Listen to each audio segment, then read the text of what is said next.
Very good. Now I see Vesela. Excellent. So I think we're all set. Uh, Good morning, morning people. Good afternoon, afternoon people. Good evening, evening people. It's a pleasure to see you all today, and we are honored to have Miriam Adelman with us, and she's going to present her paper, Interspecies Ecologies, Identities, and the Human-Horse Relationship, Brazilian Communities, Crisis and Change. Miriam will have 40 minutes, and then after that, we're going to open for comments and Q&As. So please, the floor is all yours. So thank you very much, Humberto, and it's a huge pleasure to be here with you, my friends, my colleagues, and I promise to start getting more involved in our RC now. I think things are at a better moment, and certainly with my research, despite all the disaster and tragedy in the world, my research is at a very good moment. So I'm really thrilled to be able to share it with you now. And as I said, I promise this year I'm going to be very organized and try to be more on board with all of you, renew my commitment, and hopefully we will also be able to bring other people, new people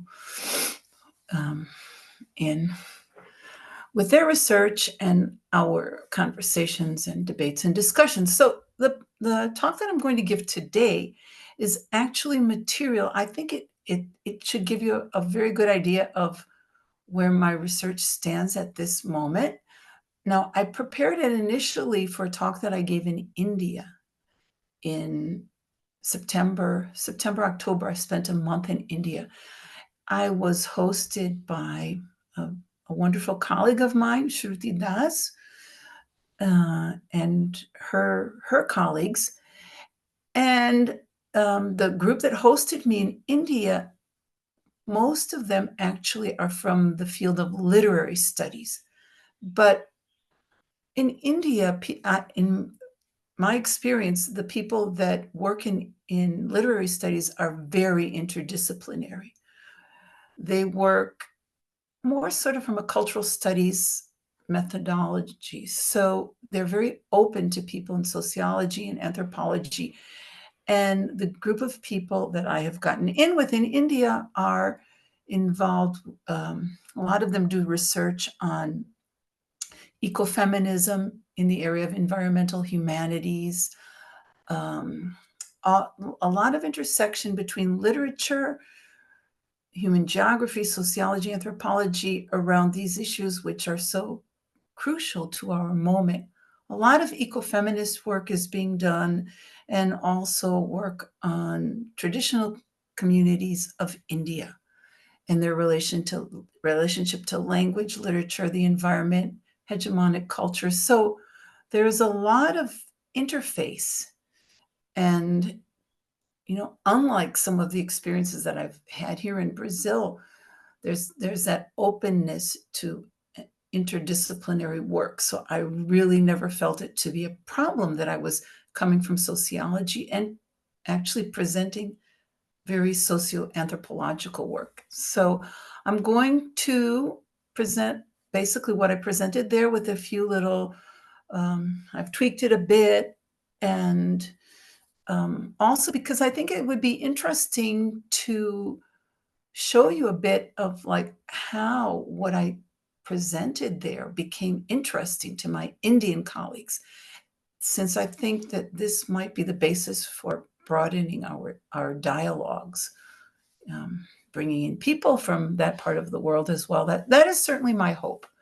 So let's go then to the first slide. Humberto, I depend upon you for okay. I'm going to read the abstract. It will give you a good idea of the general, it will give a good overall picture of what it is that I'm attempting to do. So actually, the abstract that I wrote up was more theoretical, and the work that I'm going to present shows a bit more of the field itself. But anyway, so recent discussions on issues of environmental crises and sustainability have incorporated the concerns and sensibilities of the animal turn, in which history and society are understood as constructed through complex interspecies relations, as more than human relations. Numerous theoretical and methodological inquiries are brought to bear, including intense debates on which human and which animals to highlight, and how their relationships are linked to diverse forms of agency, subjectivity, and power. In the case of the European conquest of Latin America, for example, large mammals, horses and cattle in particular, have been clearly acknowledged for their role in the subjugation of first peoples and the disruption of centuries of ecological harmony.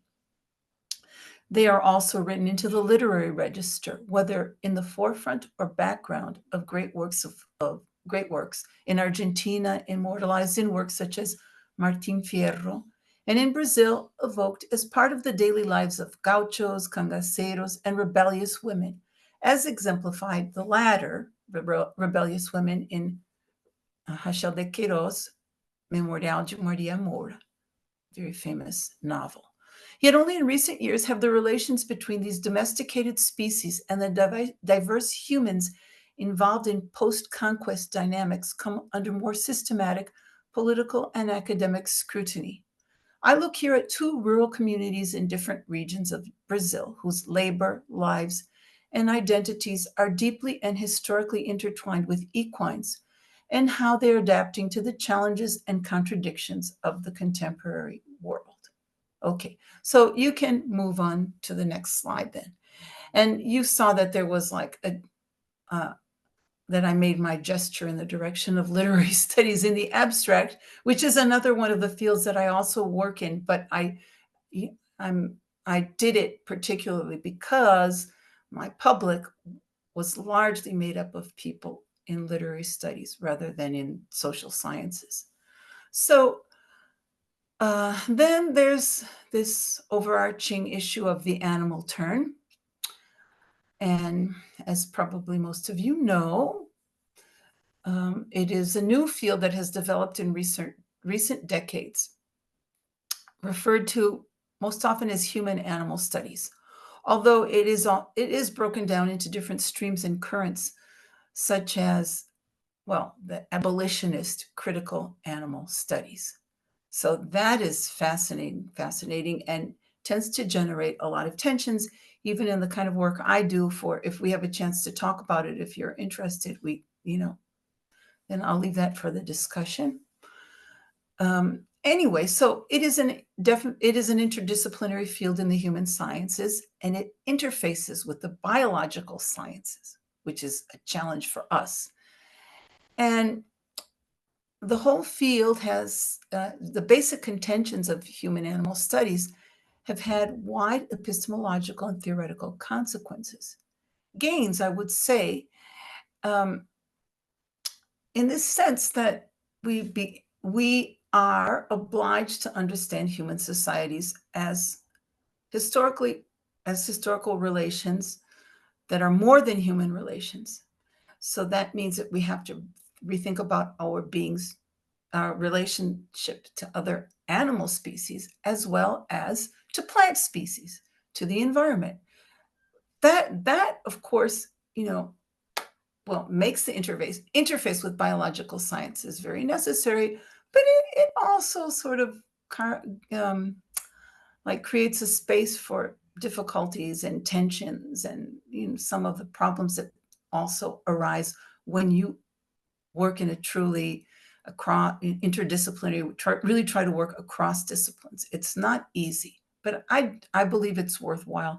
And it is a challenge that I've been facing more recently and learning a lot from it. And I think really enriching my work with rural communities. So another key issue that I've delved into in maybe over the last 5 years a lot is the history of the domestication of animals as companions, as livestock. And this is increasingly recognized as something that must be seriously and urgently considered. linked to many of the crucial social, political, economic, and cultural crises of our times. But it's not that social sciences have completely ignored the importance of those processes that take us back thousands of years. I mean, obviously, sociology's narrative focuses on modernity. But to understand modernity, of course, we have to go back. And it's kind of curious because when I've taught this human animal studies to undergrads, we've gone all the way back to Engels and to the origin of the family private property and the state. And that has really proven worthwhile. These are things that, maybe we don't pay, some of the things that he discusses there as they're transformed by the social relations of modernity are fascinating and very important. And I say again, in light of our current ecological crises and the climate change crises and the urgency of rethinking our relationship to other species if we are going to survive. So that's like, okay, but we can go on to the next slide. I stop talking about that. Move on, get to my field. Okay, so I just left this photo in today because if there's time at the end, maybe we can even talk about the India-Brazil connection that I started to, alongside my Indian friends and colleagues, to discover. But this is, if any of you have been to India, you know that this is a very typical scene. And somehow it reminded me of the ubiquity of horses in Brazil, in maybe not so much in urban, well, not in large metropolitan areas, but certainly in small towns, on the outskirts even of large metropolises, like even São Paulo or Curitiba, where I live. Not cows, well, cows, but much more horses. The horses are the ones that you see roaming around the streets, interacting with humans, or just being ignored because they've become so much part of the landscape. And this here happens to be a bull.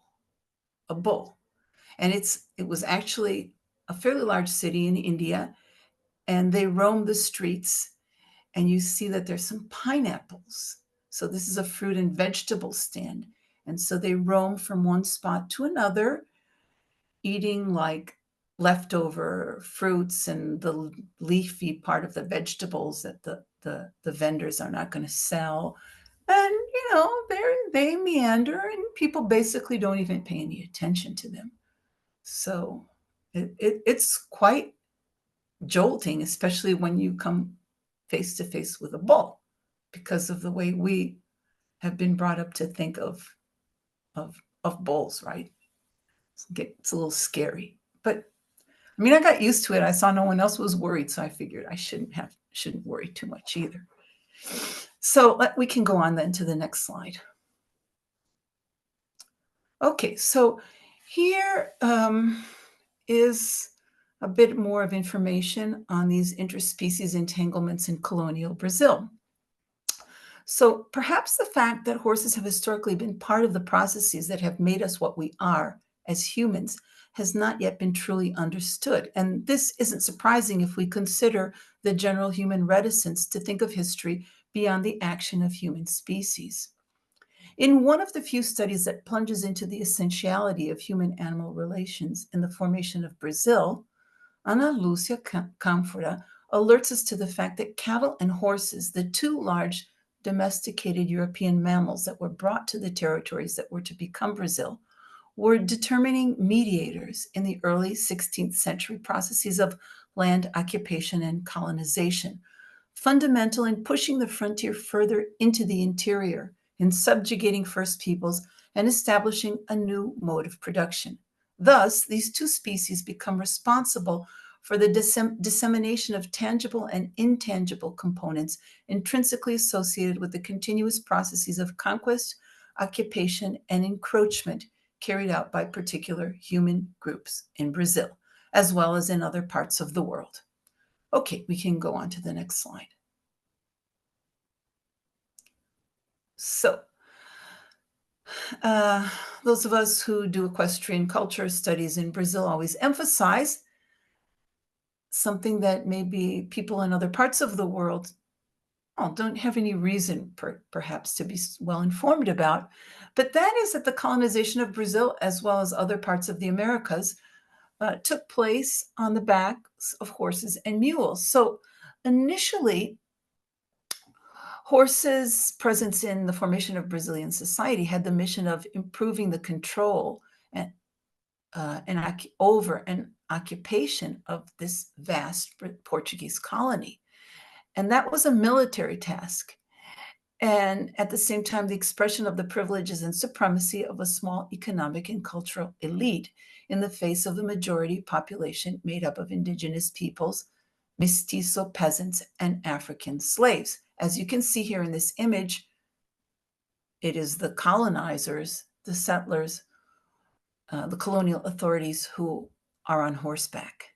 And they're having some kind of a discussion, looks more discussion, encounter with indigenous people. And you can see in what is the right-hand corner there, a person who looks like he might very well be an enslaved African who is working with the three sort of more white-looking guys up there on the horses. So you can go on to the next slide then, please. So over the course of the centuries, horses became a part of the life of the many. And cultural dynamics are such that expanding, growing, and diversifying, they take on new meanings and unfold through different patterns, convergent, overlapping, that is, or divergent. So people of rural communities have developed myriad relationships with these animals as partners. And that means in work and in leisure and in pleasure and in suffering. And this was true in the past and continues to be so today in a country that has the 5th largest horse population in the world. Hence, my several decades of ethnographic participant observation confirm the presence of horses in the daily life of many rural and semi-rural groups and communities. In the state of Paraná, where most of my work has been done, and now my first incursions in the field in the state of Minas Gerais, where I told some of you one of my sons is now living, rural populations seem to follow the more general worldwide trend toward a sport, leisure, and symbolic emphasis. Though some people still depend upon their horses to navigate the countryside, to get into town, or to herd cattle. So another noteworthy global tendency is in equestrianism, in our relationship to horses, is increasing feminization.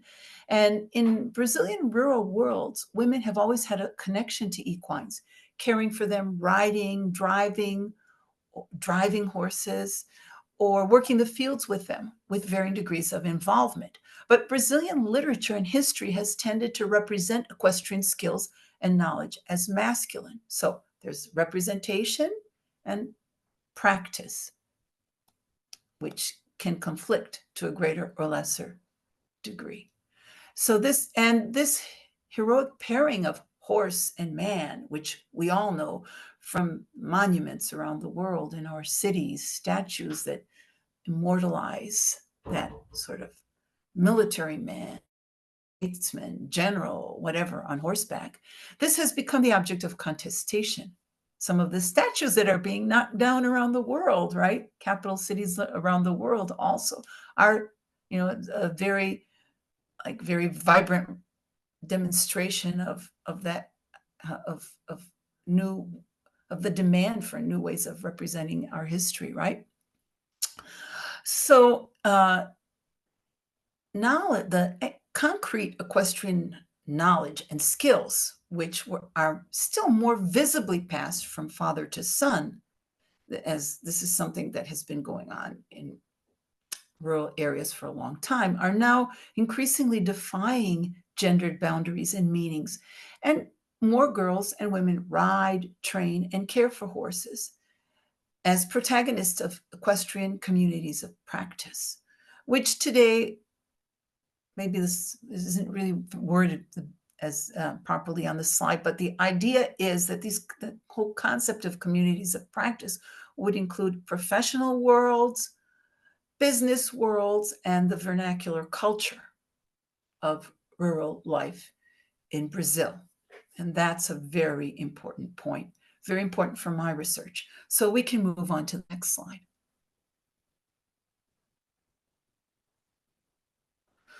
So anyway, as a researcher and as a foreigner who came to Brazil more than 30 years ago now, it became apparent to me pretty early on, because I'm very attuned to horses. I've been a horse girl since I was like 3 or 4 years old. Who knows why, but I just have been. So that there is a very horse-centered mode of existence in rural and semi-rural communities, and it has its historical origin in the relationship between equines and labor, which means equines and labor and laborers. And it stands in contrast.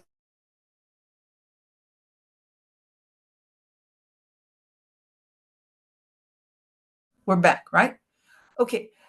And stands in contrast to a misconception based on elite equestrian cultures of other times and places. So much that when I began my work, actually, I did begin work on equestrian cultures in Brazil in a more elite milieu, which was show jumping, women in show jumping. But then I soon realized that there was this amazing popular equestrian culture out there, and that if I wanted to think about what involvement with horses meant for women, that was where I had to go. It would be much more impacting. And when I talked to my sociology colleagues at the university about my research, they would sometimes turn up their noses and say, "Oh, that's such an elite environment." But, which is actually a strange kind of comment, because if you have two open eyes on your face, all you have to do is drive 10 minutes outside the city and there are horses everywhere, like the cows in India. So anthropologists tend to be a bit better at this sort of thing, like being open to these to new topics and themes that don't belong to the classical, even the classical contemporary list. And nowadays, I would say that my work is probably more accepted in sociology here, but I've started working more with anthropologists anyway. I kind of gave up because you throw yourself into this research field and, well, like once I presented a paper in a rural sociology group on women who were breaking their way into rodeo in the late 90s here. And a very famous lady in the field, after I finished talking, she turned around and looked at me and she said, "I don't really understand why you presented your paper in this session." And I just said, "Well, you chose it." So, but I mean, so those kinds of things are, they take the wind out of your sails for a few minutes, and then you sort of pull yourself together and say, "Okay, let's, you'll see that you are being very, very nearsighted," right? But anyway, so okay, so it's also important to say that when this focus that I'm going to be presenting the field to you very soon. Some of you have seen a bit of it already. So as I move into this sphere of popular equestrian culture, I also, as a sociologist, of course, I realize that none of what I am seeing in the field unfolds independently of macro phenomena. And such as the power of the Brazilian agro industry and its major stakeholders. And what has really been capturing my attention, because I work on the micro level where my field work takes me to the micro level, right? And one of the patterns that you can observe there is the gentrification of the countryside. It's very visible. So, of course, this is also like the power of sociology. So I go into the field using more of an anthropological ethnographic approach, but my mind works as a sociologist, so I'm as well. So I am always struggling to make the best connections I can to meso and macro levels, which is the power also of our interdisciplinary work. And so it's unfortunate when people don't embrace it, but that does happen in academia. So anyway, as I state here, subaltern groups with less social power, which includes not only humans, but of course horses, and that's a whole nother methodological issue, are my major concern.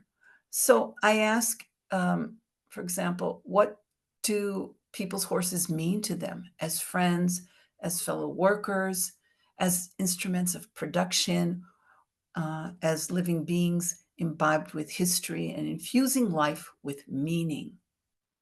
So these are some of the new concerns which I've brought into my work, because our colleagues in human animal studies also admonish us, oh, you're too human focused. And yes, I mean, I am focused on the interactions between different social groups in a context, in the environment, in a milieu.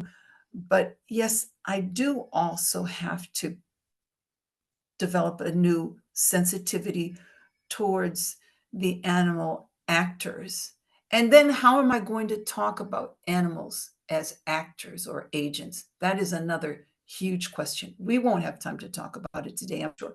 But believe me, it is a big challenge for me because, maybe my way of seeing it will always be through the eyes of a sociologist who has to prioritize the relationships between humans and human social groups.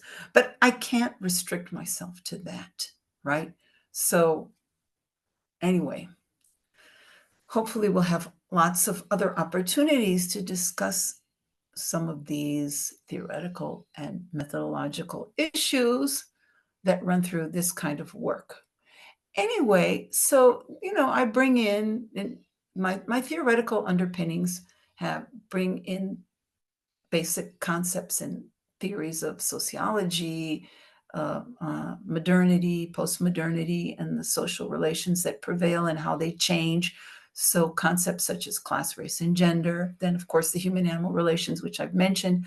Then I look at a lot of literature on patterns of rural life, specifically in Latin America and in Brazil.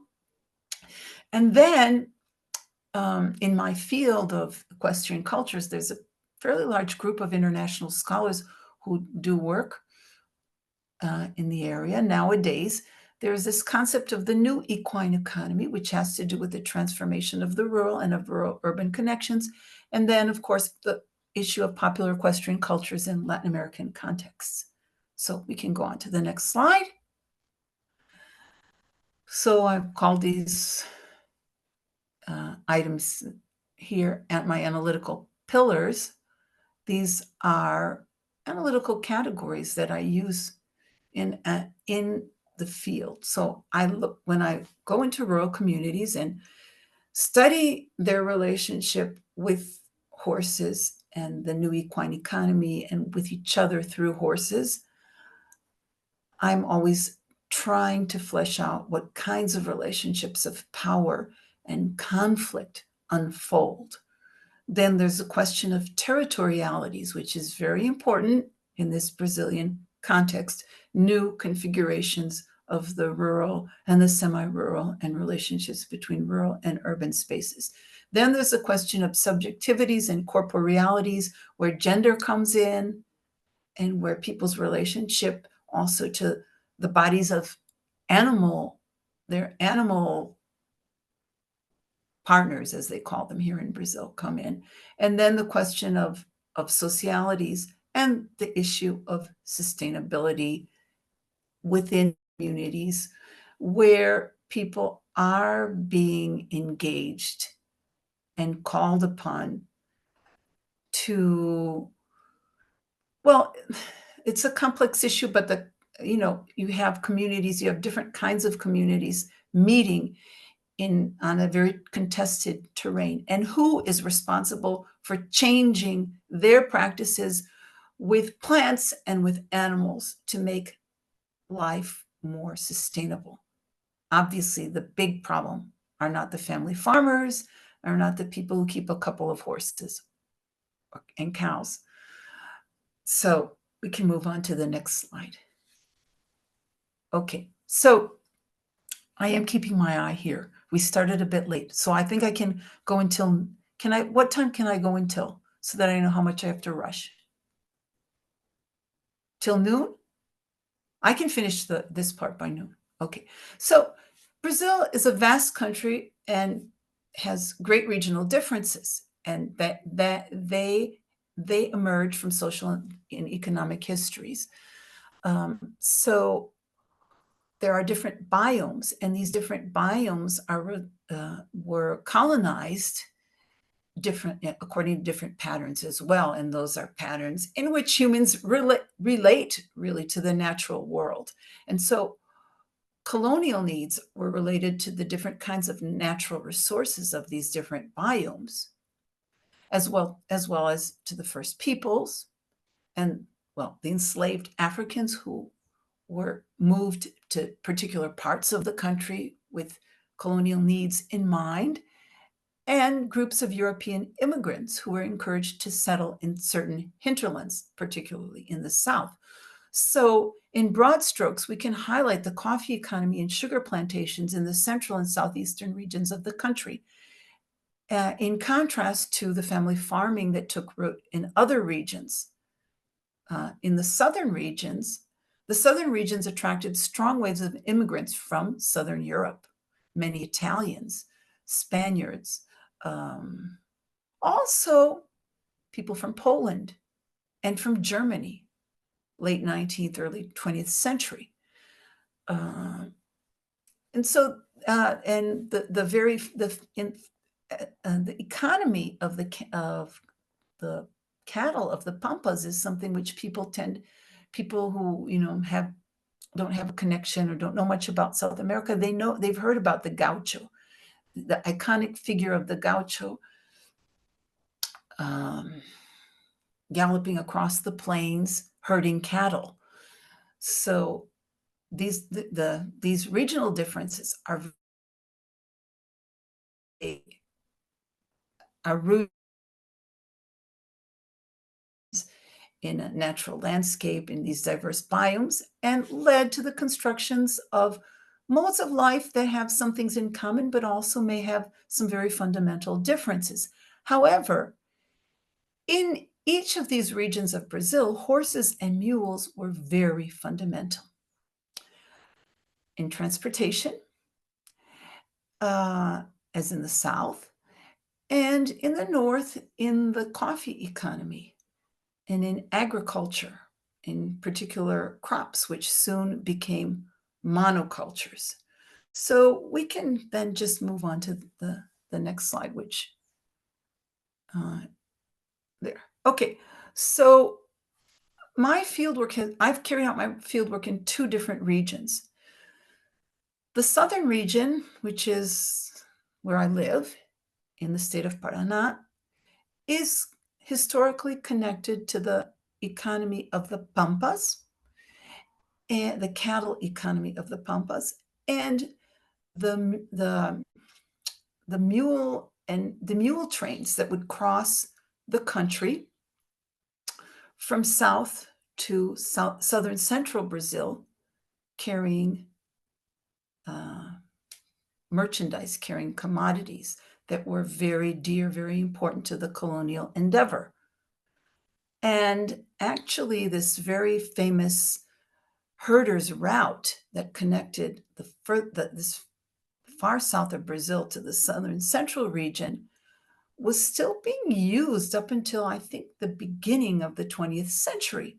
But the rural communities that I study, they see themselves as heirs of that past, of that legacy, but those days are long gone.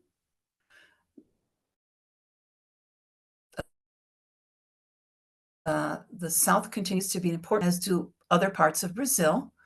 But of course, nowadays, beef is transported in refrigerated cars by train and taken across the ocean as well, shipped, live cattle as well. And people in rural communities At the same time, they hang on very dearly to their traditions. They resignify them, they keep them alive, and they try also to use that tradition and that traditional knowledge to garner a place for themselves in an economy that has been taken over by the agro export industry. So basically, the little folks don't have much of a place there anymore. And at the same time, they continue to cultivate their connection to horses and continue to have horses. So this brings up the issue of the new equine economy and who is able to find an advantageous place within it. Big businesses, urban entrepreneurs, or the many locals who are experiencing in Brazil and in other parts of the world this increased precariousness, right? So this is the background for the communities that I study, and we can go to the next slide. Oh God, I don't have very much time. Okay, so this is some of my visual anthropology. So I show you some images of this community in Paraná and rodeo sport. And rodeo is a popular sport. It's practiced in almost every single little larger, smaller, medium-sized rural community in the state of Paraná that I've been to. It's maybe more important to people than soccer. Yet the myth about Brazil that circulates internationally is carnival and soccer. And soccer came along much later than this equestrian culture. And people have actually said that to me time and time again. What's wrong? Why don't people pay more attention to what it is that's important to us rural folk? Okay, you can go on to the next slide, please. So this is a picture from the 2022 All Women's Ride. And I've been talking about feminization and about how horses have always been the backbone of rural communities, horses and mules, and women have always ridden them, but women did not have visibility, and they were all not even allowed to take part in rodeo sport until the late 1990s, which is when I began studying that particular milieu, which made it fascinating for me. So this is every month of March, there's this all women's ride in a rural community close to where I live. I was just there last Sunday doing my photography and visual ethnography of the 2024 women's ride. And it's no joke. They gather some 700 women riders. So that is big. And these women's rides take part in communities all over the country now. I think I'm really just starting to look more specifically into these women's rides as a cultural movement, but I think it's been going on for maybe less than a decade. So in this community near me, it's been going on for maybe 6 years now. And another scene from the first one that was in 2019, the women's ride. You can notice the use of pink. It's called the lipstick ride. So some of my feminist friends don't like that. But I say, we have to be more anthropologists in this sense and just sort of embrace.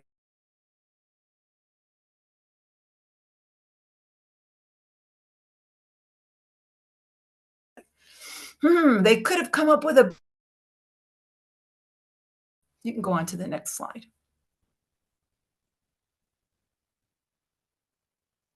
Next.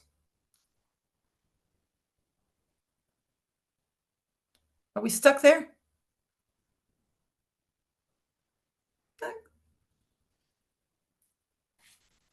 There we go.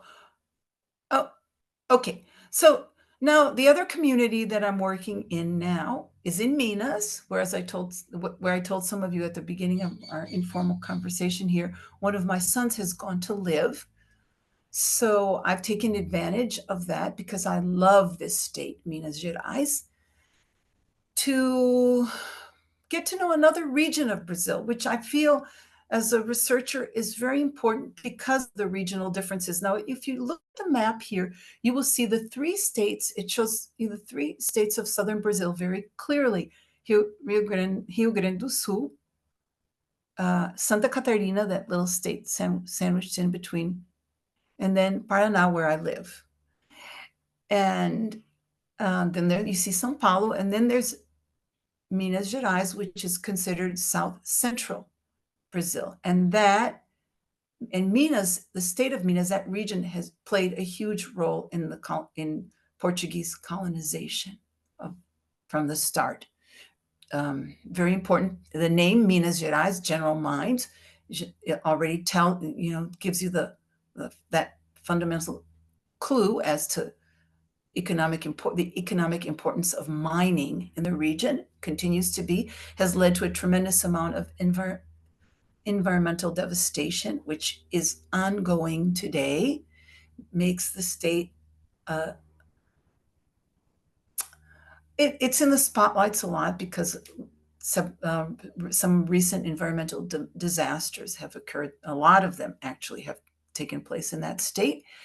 And also it's tropical. So, well, actually there are 3 different biomes in the state of Minas Gerais, but it's got a tropical climate, and in one of those biomes is very fertile for coffee.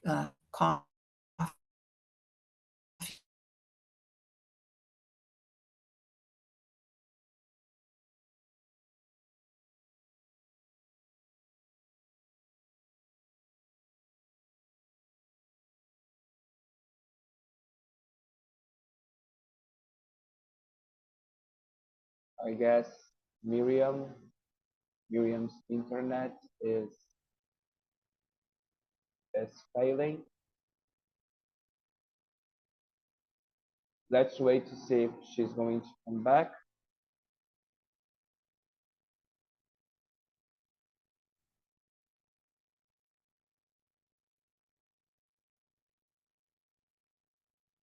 Miriam?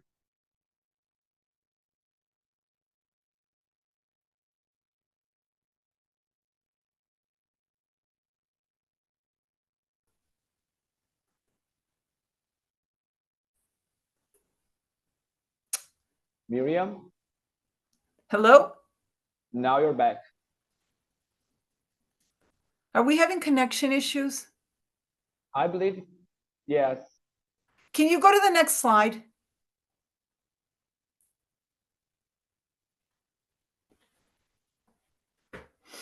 Okay. I wonder if I open up okay, my connection should be good now. Let's see. You can keep on going a bit. Let's just go through these scenes. This is the community in Minas. Keep on going. This is a community ride. So you can see here something that resembles the slides that I've showed you of the community in the South, which is how horses are part of community leisure and sport and identity. That's what the pictures are here to show. You can keep on going. Okay. So here are this will sort of help sum up some of the questions that I ask in my field work today. So how do equestrian activities devolve from and impact on, well, there's a whole discussion, community, sustainability, and new activities which tend to revolve around tourism, because it provides new economic activities to local people who can combine rural activities with tourism. So it's one of the big discussions actually on new ruralities in Brazilian communities. So, I also ask which social actors are involved, what are their varying degrees of economic and political power, hence what kinds of broader practices are they linked to, as well as those that unfold within the community. And in those that unfold within the community, what kinds of ongoing conflicts are there? And what kinds of internal and external contradictions do communities face? And how are their subjective identifications and their individual and collective aspirations brought to bear? So you can go on to the next slide. Okay, and then now I'm really coming to the end. So working in these two different communities and also traveling around the country, listening to people. Well, what I do is this. I travel around the country. Anytime I can find a horse connection, a ride to go on, I go. I meet people, I talk to them. So it's a very good reality check because I find similar situations, interests, conflicts, identifications, social patterns unfolding in many different parts of the country. I look for them and I find them, and it's not hard to find them at all. That's the amazing and also very significant thing that tells me as a researcher that I am on the right track and that, yes, this is something that, fortunately now me and my group of colleagues are paying due attention to. And fortunately, people are listening to us now because after maybe many years of a more urban bias in Brazilian sociology, people in sociology are beginning to open up more as people in anthropology have long been engaging with these different spaces, urban, rural, peripheral, semi-rural, whatever. So key issues: feminization, leisure and sport, tourism, the possibilities that the new equine economy and equestrian tourism provide for rural communities. So that can be summed up as repurposings of traditional practices.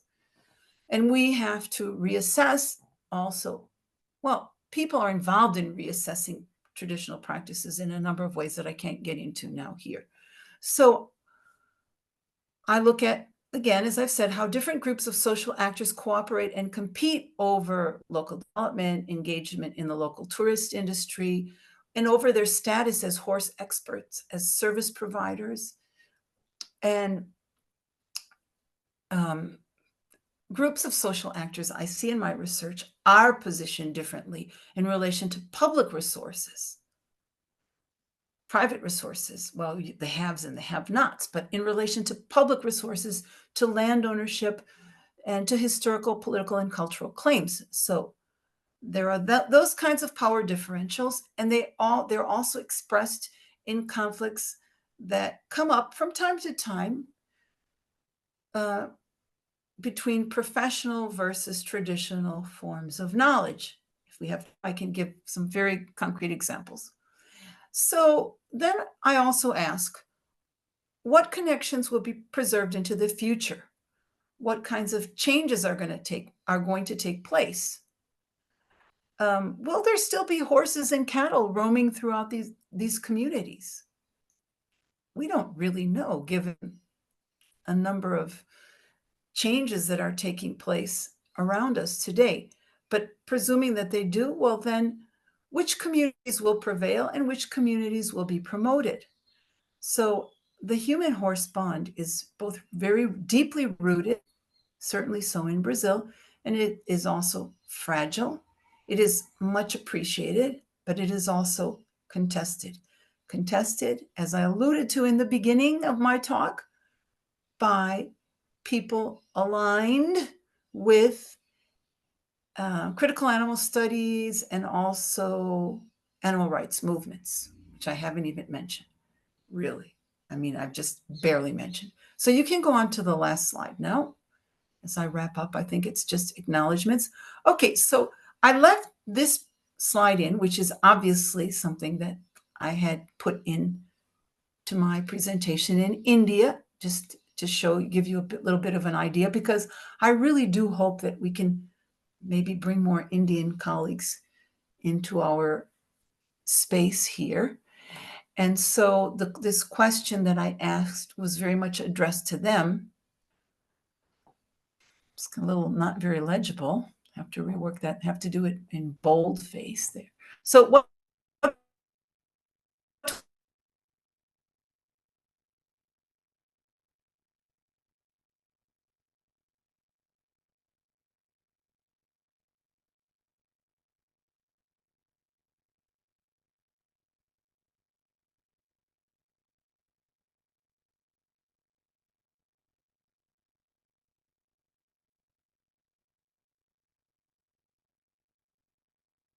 I believe Miriam's connection.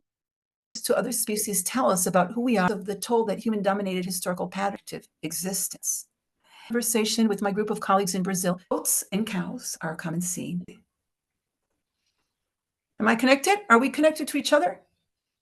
You can go to the last slide. Go on to the last slide. Okay. I just stuck this in here. Also, this was the way I finalized my presentation in India. And since then, there's already one very positive, concrete result. I'm finishing.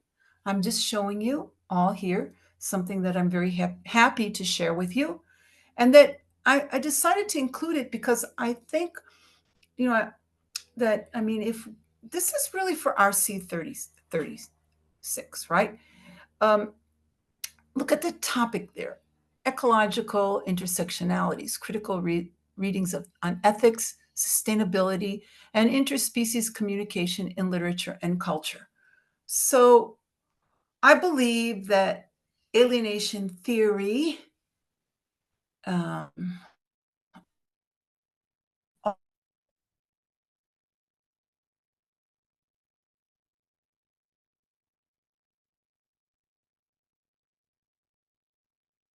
seen as a into our work on alienation theory. I think it's very pertinent, and I think that maybe it can help us to establish conversations and dialogues with other people. And if maybe 15 years ago, it wasn't as clear as it is today, well, that already says something. So that's why I decided to show you all that this edited volume is a result of I actually took part in 3 or 4 different events in India. My colleague Shruti set up a full itinerary for us. And you can see that I have this talk turned into an article, took a bunch of the kinks out, just finished it up the other day. So anyway, that's it.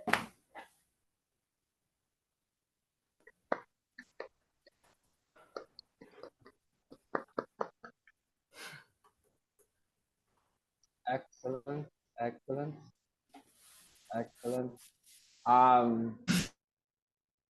Can you all hear me? Yes. Good. I have lots of comments, but as usual, I'll leave mine to the end. Because I could switch to my phone internet. So please, Vesela has raised her hand, and after her, Andrew. Please, Vesela. So I hope you hear me, right? Yeah. Okay, thank you very much, Miriam. This is really opening quite a new and broad perspective for sociology. It's almost mind-blowing, what we can do here as sociologists. And I see that you already began mapping all the different issues where you can go and explore sociologically different aspects of the human-animal relationship and the animal presence in modern human societies. And I wanted just to comment on some of them and perhaps add something to the different topics that you have mentioned, so possibly they can be also useful, in your further studies. So first of all, this kind of relationship between humans and animals in modern societies, this is really huge and already well on the way to be explored, area. But I just want to say that even here we have some new developments. Of course, it is all, I think it's all over the world, this practice in elderly homes. So the authorities bring animals, to make the life of, for example, elderly people, more pleasant. But there is a new development. I don't know if this is just in Sweden, maybe all over the world. So I have been to a conference just a few weeks ago here in Sweden, and they showed us an animal, a cat, which is a robot. And this is what happens. So in elderly, but for mental patients. So the patients are so much, not in touch with reality that they don't realize that the pets are not real. And they are actually having them as companions on a daily basis. So I saw personally one of these robots. And so the ears are moving when they are being petted. And so, and the mental patients actually do not know that they are not real. They think that these are real animals, and they're very happy. It works perfectly. And so the person who presented this actually had also a focus on lying, because the people who are taking care of the mental patients have to lie to them that these animals are real.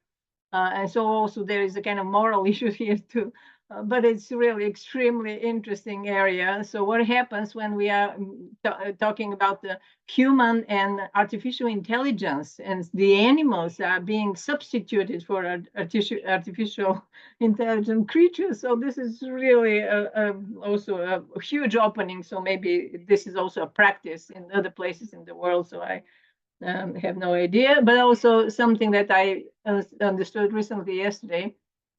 I heard about a yoga course who is half an hour yoga, and then the next half an hour is just the members of this group, meeting puppies for 30 minutes and entertaining themselves with this. And so a kind of privilege thing, because to meet puppy, it's not a very easy thing nowadays. So, I mean, this loneliness, modernity, the consequence of modernity and animals, this is really a huge topic here.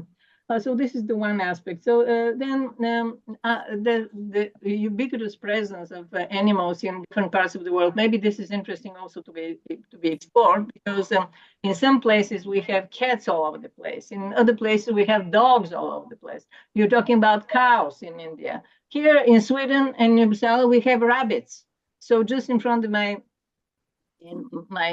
home, my place. So there is a staircase, and there are rabbits going on on the bridges, just like normal, people just there. They are among us, so they are not afraid even. They are all over the place. And so I understood also in different sites, like even in England, in Scotland. So there are students' places where students and rabbits are very much, attending one and the same kind of venues, and so they are,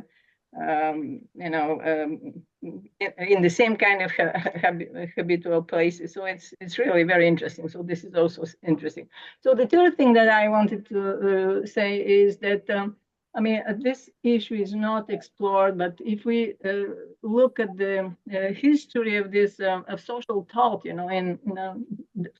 for this civilization, the question about the cognitive abilities of, for example, animals, and the question about feelings, characters, do animals have characters? Do they understand? And so recently I just read Leviathan, Hobbes on several pages at the beginning is talking about the fact, and he always compares animals to human beings. So, human beings understand, but also do animals. He attributes to them understanding. He also thinks that they can think about cause and effect. So the animals, like human beings, they can think about the causes. So, these are unexplored issues. We think about dogs and so, but how about the other, animals? And we know, for example, that pigs are very, clever. Elephants are very clever. But what is that? So the cognitive abilities of dogs, it is quite unexplored. But I think that, sociologists with this kind of interactionist approaches maybe can really do a lot of things here in this area. Of course, the question about agency. Very interesting that you lifted up. So I think that to have a possibility to extend this plan, just to see the role of animals in, for example, in the military history of this civilization. So because you're talking about horses, yeah, horses are all over the pictures, 17th century and before that. So we have horses. In other places, however, as India, we have elephants. So how come, what is this power that animals have? There are animals that are really very powerful, and they are part of, so to say, they're agents, elephants, horses. So it depends what kind of horse the general, for example, has, and things like this. So this is status, in respect to animals. And so this is enormously important question. I also think that it's very interesting. Power. Also dogs that are serving in the police stations, they have different skills that humans do not have, how they complement us. So this is really, amazing. Then I wanted to say something about women. When you show us these pictures, I just, thought about this, that if you really want to have a kind of good posture, to have some kind of sense of dignity. And so this is what you get when you ride a horse. You cannot just be, so you have to behave yourself. And it's very interesting. And there's all these women. I think that they're empowered. So maybe, what does the riding of a horse do to a woman? This is really very interesting. So if you can continue there, so it would be really fascinating paper, I think. And so, self-confidence, dignity, pride, so that you are empowered because of the very fact that you are on the back of a horse. So yes, so basically, this is what I wanted to say, and this is really interesting, that the picture that you showed us, goat in this Indian stairs, at the bottom of the steps there was a picture of an elephant, so it was very interesting, the goat on the top of the elephant. So thank you very much. So I hope you you have enough ability and inspiration to continue with this wonderful project. So good luck, with everything. Thank you. Well, thank you so much, Vessel. I hope that we have a chance to talk about these things in person, but Australia is a very hard place for us to get to. So, and I don't know what kind of a venue we could come up with in the future, someplace that would be easier to bring everybody together. Yeah, I think it will be not Australia in any case, so it should be closer. Yeah, I mean, I love going to Europe. It's not always feasible for us, but who knows? Yeah. But thank you very much. So it was very nice to hear you. Andrew?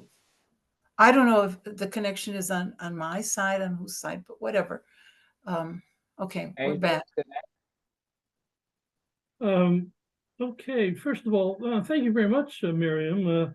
This is something that, it was a fascinating presentation, and I certainly will look forward to having more discussions with you about this in the future. I think ISA has scheduled something. Where's the next forum supposed to be? In Morocco, Tunisia? I think it's someplace in North Africa. Morocco. Oh, wow. Ooh. In Rabat. Okay. I should have my Brazilian passport by then. I think certain places are better to go to on a Brazilian passport than on a US one. Yeah, perhaps. I saw Humberto smile when I said that. He got me. I guess you all do.